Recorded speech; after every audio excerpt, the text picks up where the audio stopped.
Jadi, seharusnya aku bersepakat dengan para pendosa dan menjadi kaki tangan mereka, guna menghindari dampak buruk yang mungkin. Aku tidak berkata begitu. Engkau tidak dapat berbuat seperti itu. Tetapi diamlah, janganlah memusuhi mereka yang berkuasa. Diam berarti memberikan persetujuan. Aku tidak memberikan persetujuan atas dosa, baik pada orang kebanyakan, maupun pada mereka yang berkuasa. Lihat apa yang terjadi pada pembaptis. Kemuliaannya, aku pikir itu adalah kehancurannya. Aniaya dan kematian yang diderita demi setia pada kewajiban kita adalah kemuliaan bagi manusia. Seorang martir adalah selalu jaya, tetapi dengan kematiannya dia menghindarkan diri dari menjadi seorang guru dan mendukakan para muridnya dan para kerabatnya. Dia membebaskan dirinya sendiri dari segala penderitaan, tetapi dia meninggalkan yang lain-lainnya dalam penderitaan yang terlebih besar. Pembaptis tidak punya kerabat, itu benar. Tetapi dia masih punya kewajiban terhadap murid-muridnya. Bahkan meski dia punya kerabat, akan masih tetap sama halnya. Panggilan lebih dari sekedar darah. Dan bagaimana dengan perintah keempat? Perintah itu sesudah perintah-perintah yang menyangkut Allah.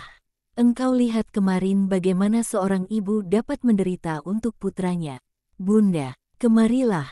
Maria bergegas menghampiri Yesus dan bertanya, "Apakah yang engkau inginkan, Nak?" "Bunda, Yudas dari Keriot memperdebatkan perkaramu. Dia mengasihi engkau dan mengasihi aku." "Perkaraku, sehubungan dengan apa?" "Dia ingin meyakinkanku untuk lebih bijaksana, supaya aku tidak akan harus menderita seperti sanak kita, pembaptis. Dan dia mengatakan padaku bahwa putra haruslah berbelas kasihan kepada ibunya, dengan menjauhkan diri dari masalah demi untuk ibunya. Sebab itulah apa yang ditetapkan perintah keempat. Bagaimanakah pendapatmu? Berbicaralah Bunda, supaya engkau dapat dengan lemah lembut mengajar Yudas kita." "Aku katakan bahwa aku tidak akan lagi mengasihi putraku sebagai Tuhan, bahwa aku akan mulai meragukan apakah selama ini aku salah dan apakah aku selalu ditipu sehubungan dengan kodratnya, apabila aku melihatnya gagal dalam kesempurnaannya, dengan merendahkan pemikirannya ke tingkat pemikiran manusia, dengan kehilangan pandangan akan pemikiran adikodrati yakni penebusan, upaya untuk menebus manusia, demi kepentingan manusia sendiri dan demi kemuliaan Allah, dengan harga menyerahkan dirinya sendiri pada penderitaan dan kebencian. Aku akan tetap mengasihinya sebagai seorang putra yang dihantar pada kesesatan oleh suatu kekuatan jahat, dan aku akan mengasihinya karena iba, sebab ia adalah putraku, sebab ia akan menjadi seorang terpuruk yang malang. Tetapi aku tidak akan dapat mengasihinya dengan kepenuhan kasih sebagaimana aku mengasihinya sekarang bahwa aku melihatnya setia pada Allah." "Maksudmu pada dirinya sendiri?" "Pada Allah. Sekarang ia adalah Mesias Allah dan harus setia kepada Allah seperti semua orang lainnya.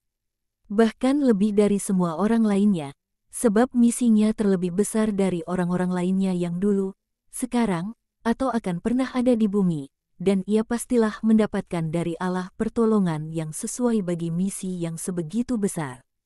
Tetapi jika sesuatu yang buruk terjadi padanya, tidakkah engkau akan menangisinya? Aku akan mencurahkan semua air mataku, tetapi aku akan meneteskan air mata darah jika aku melihatnya tidak setia kepada Allah. Itu akan meringankan sebagian besar dosa dari mereka yang menganiayanya. Kenapa? Sebab keduanya, baik engkau maupun ia, hampir-hampir membenarkan mereka. Jangan percaya itu. Dosa-dosa mereka akan selalu sama di mata Allah. Entah kami menilai bahwa itu tidak terelakkan, atau kami menganggap bahwa tidak ada orang di Israel yang harus dipersalahkan terhadap Mesias.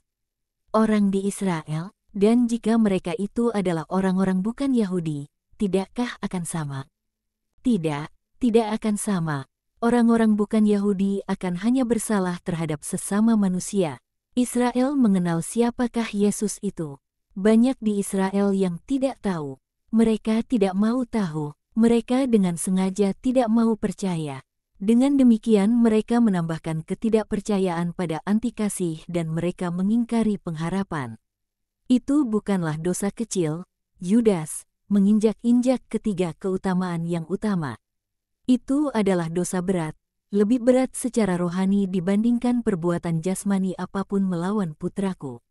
Yudas, yang kehabisan kata untuk berargumentasi, membungkuk untuk mengikatkan tali sandalnya dan tertinggal di belakang.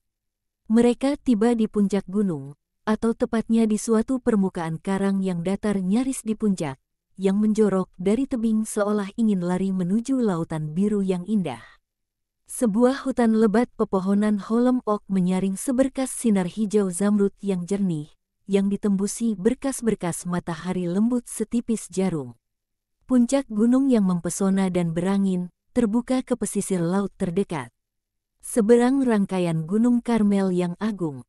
Di bawah, di kaki gunung dengan permukaan karang datar yang menjorok seolah antusias untuk terbang ke atas. Sesudah beberapa ladang kecil yang terhampar di bagian tengah sisi gunung, ada lembah sempit dengan sebuah sungai dalam, yang pastilah dengan dahsyat mengalir deras pada saat-saat banjir, tetapi sekarang menyusut menjadi sebuah aliran kecil air yang berbuih keperakan di tengah palungnya. Aliran air itu mengalir menuju laut sepanjang kaki Gunung Karmel. Suatu jalanan terbentang sepanjang aliran air, di atas tepi kanannya dan menghubungkan sebuah kota yang terletak di tengah teluk dengan kota-kota lain yang di pedalaman, mungkin di Samaria, jika aku tidak salah. Kota itu Sicaminon, kata Yesus. Kita akan tiba di sana menjelang malam. Marilah kita beristirahat sekarang, sebab jalan turunnya sulit, meski sejuk dan pendek. Dan dengan duduk dalam sebuah lingkaran, mereka saling berbincang satu sama lain dan kepada para perempuan, sementara memanggang di sebuah tempat pemanggangan desa seekor anak domba, yang pastilah merupakan pemberian dari para gembala.